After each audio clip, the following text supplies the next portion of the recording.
Thank you, Jesus. Yes, Olúwa. Agbára rẹ̀ ga ju tọ̀tá lọ. Ọwọ́ ìmọ̀ rẹ̀ ga ju Jésù lọ. Ọwọ́ agbára rẹ̀ ga ju tọ̀tá lọ. Ìmọ̀ rẹ̀ ga ju Jésù lọ. Ọlọ́run kò ṣe òdì mìíràn. Ọlọ́run kò ṣe òdì mìíràn.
ta ló tó bẹ̀ láti borí òkè Olúwa lọ àbí ta ni ó lọ bí mímọ́ kì í ṣe ẹni tó ní ọwọ́ mímọ́ àti ẹ̀yẹ funfun ni tí kò gbọ́ kọrin sókè sí asán tí ó sì búra ẹ̀tọ́ rárá òní ó rí púpà lọ́wọ́ lọ́rùn àti òdodo lọ́wọ́ lọ́rùn gbàlà èyí ti ṣe àpẹẹrẹ rẹ ti ṣe àpẹẹrẹ Ọlọ́run Jákọ́bù gbogbo ẹ̀yẹ lọ́nà tó ń bí wọ́n ní ẹgbẹ́ orí yé sókè ẹ̀yẹ lọ́nà tó wọnú ayé ìránṣẹ́ mẹ́rin tó wọnú ayé ìránṣẹ́kùnrin ká sì gbé yé sókè ẹ̀yẹ lẹ̀kùn ayérayé tó wọnú òyìnlẹ̀ wá kí ọmọ ọgọ́ wọlé ká ní ọmọ ọgọ́ náà Olúwa tó lé ní ogun kàlá sàkálì ìbàdàn wọ́n ní ẹgbẹ́ orí yé sókè gbogbo ẹ̀yẹ lọ́nà wọ́n tún gbà wọ́n gbogbo ẹ̀yẹ lọ́nà tí ìṣòro gbà wọlé ká sì gbé yé sókè gbogbo ẹ̀yẹ lẹ̀kùn ayérayé ìwà aláìpẹ́ wọnú yé yìí.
dáadáa àpọ̀dé tó ń bẹ nínú ẹ̀mí yẹn ọwọ́ agbára ọlọ́run kò já pé orúkọ Jésù lẹ́ẹ̀kan nígbà kejì iná ẹ̀mí mọ́ nígbà mẹ́ta ó torí èèyàn wá bí o ẹ̀yin tẹ́ wá wáyé ẹgbàá tó yẹn dáadáa wá káríwó àpọ̀dé tó ń bẹ nínú ẹ̀mí rẹ̀ bẹ́ẹ̀ni má yọ ọ̀pọ̀ sí ẹ lára torí pé ìlú pé nígbà tí ẹ̀ Jésù bá jáde yóò máa wọ́n mi tí ó wọ̀ kiri má yọ owó ara tiẹ̀ torí wà Jésù lẹ́ẹ̀kan iná ẹ̀mí mọ́ nígbà mẹ́ta àpọ̀dé tó ń bẹ lára mi àpọ̀dé tó ń bẹ nínú ẹ̀mí mi pẹ̀lú ọwọ́ agbára wọ́n yà já ẹgbẹ̀rún.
Jáde lára mi pẹ̀lú ọwọ́ agbára ẹ̀mí mímọ́.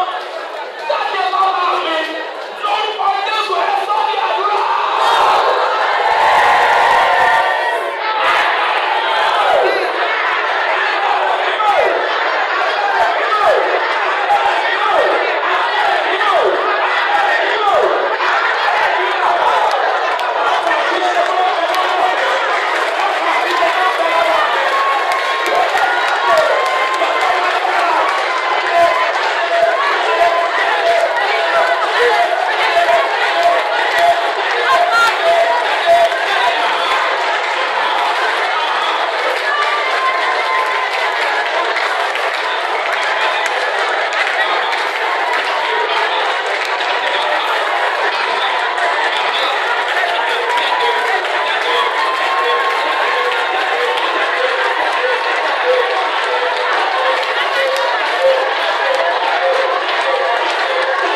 yóò dára fún wọn. Gbogbo ẹni tó fẹ́ sọ ọ́ dẹ tó dé rinlẹ̀. Nítorí o wà níwájú Ọlọ́run ayérayé láàárọ̀ yìí. Lórúkọ Jésù wọn ò ní la oṣù yìí já.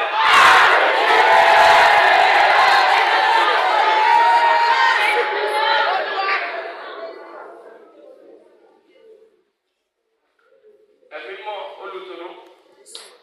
Ó béèrè fún ikú tó pa Ákánì àti ilé rẹ̀. Láàárín wa ń bí gbogbo ìwọ tí wọ́n dá ọjọ́ ikú tí ò tọ́. Ìwọ tó fẹ́ kó rìnrìn àjò àràbà òde. Ikú tó pa Ákánì àti ilé rẹ̀ lórúkọ Jésù. Àwọn alágbára Ọlọ́run tó fi kú yẹn.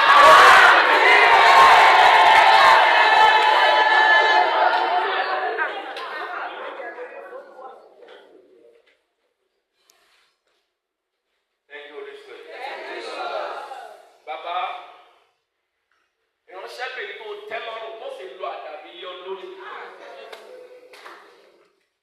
Mo gbàdúrà láàárọ̀ ẹ̀ Ọlọ́run á fi ṣẹ̀sín fún ọ.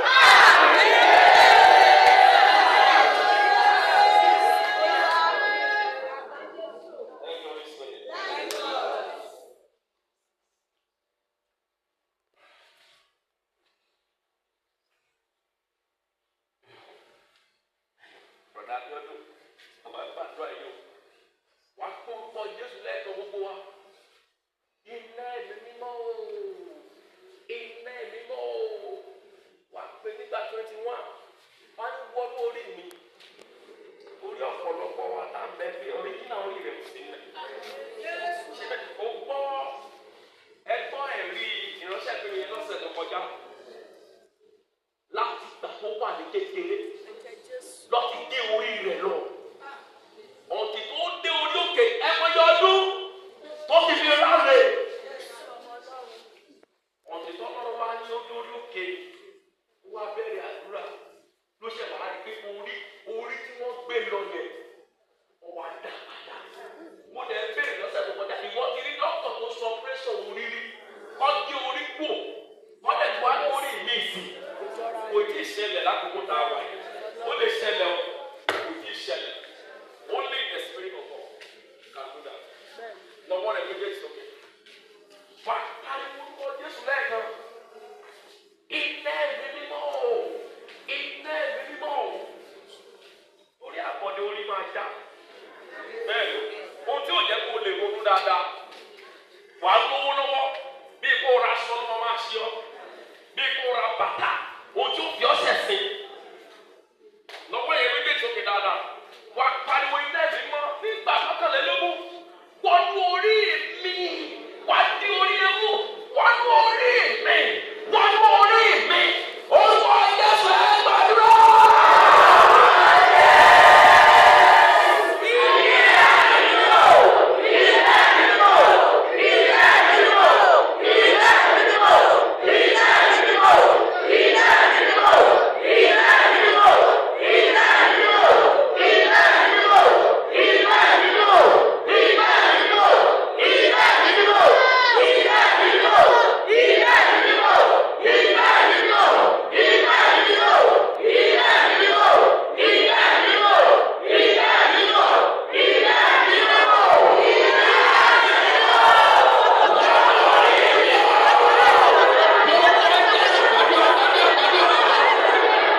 ó máa jáde.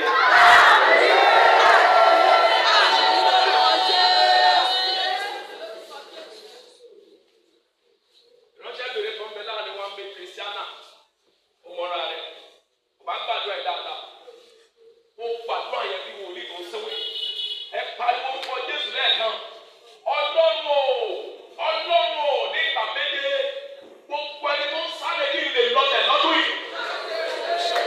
Olúwa máa ń pa pẹ̀lú agbára. Amen. Ó máa ń sọ dáadáa, ìwọ náà máa lè pa wọn. Ìwọ lè lọ́ máa lè pa rẹ̀, ojú pa wọ́n nìyẹn. Lọ́wọ́ yẹn méjèèjì òkè dáadáa. Orúkọ Jésù lẹ́ẹ̀kan. Ọlọ́run ò ní ìgbà méje. Gbogbo ẹni tó ń borí mi sáré. Bíbélì wípé nínú ìwé Númérì oníkejìlélógún ó ní pé ọba Bálákì sì gbé Bálámù ó sì mú lọ sí orí òkè náà tí wọ́n pè ní Pírọ̀ wọ́n ní wọ́n bá mi kéèkù fún àwọn ọmọ yìí bí Bíbélì pé Bálámù sì ṣe ó sì tẹ́tẹ́tẹ́ méje ó sì fi àgùntàn àti ọjọ́ gbó ó sì ta fún nígbàgbé náà méje méje Bíbélì pé ó sì mú ọmọ fún wọlé ìbùkún sì ní kíni ó ní ìbùkún ó tún mú ó ní ìwò òkú òbí àwọn tá a yóò pa ó wọ́n pa bí ẹ̀kọ́ ẹ̀ka location mi ká lè rí wọn pa kò tún rí sẹ́mbẹ̀ ó tún mú lọ́mì kẹta ó ní jẹ́ ẹ̀kọ́ ẹ̀ lọ́mọ mi ó dàbẹ́ pé kò sí nẹ́tíwọ̀kì bẹ̀yẹ mo gbàdúrà fẹ́ni tó lè ṣàmì mẹ́ ẹni tó torí rẹ̀ lọ láti ọ̀dọ̀ babaláwo lọ́sọ̀dọ̀ àpá lọ́sọ̀dọ̀ oníṣègùn lọ́sọ̀dọ̀ wòlíì láti gbẹ̀mí rẹ̀ láti sọ ọ́ ní kékeré lọ́dún yìí lọ́dún ọ̀yẹ́sù ẹ̀mí máa fọ́ pa.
gòkè. Àdàbí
ti gba ìwòsàn.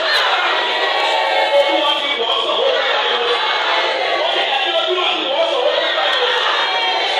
Iṣẹ́ ìyanu rẹ̀ kó ilé ti dúró. Lórúkọ Jésù ó ní kúrò. Ẹni bẹ́ẹ̀ kọ́ ní ó kúrò. Ìdẹ̀lẹ̀ ìwọ́n fi lọ. Jésù Olúwa wa, àmín, àmín, àmín. Lórúkọ Jésù. Ẹnì kan pàṣẹ fún ẹ̀mí.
Ìgbàgbọ́, ìrètí àti ìfẹ́ ń bẹ.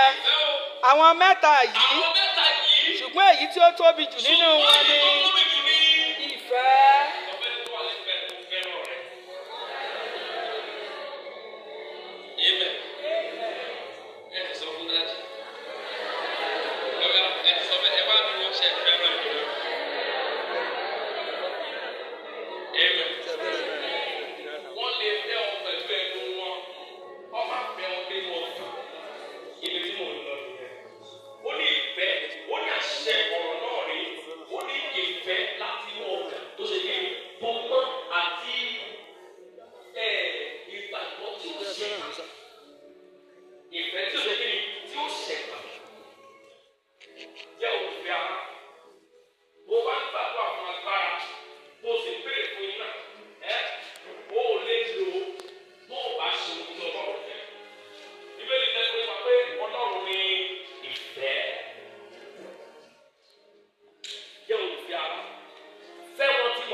Ẹni bẹ́ẹ̀ gbàgbọ́ rẹ̀ ó yá lọ gbà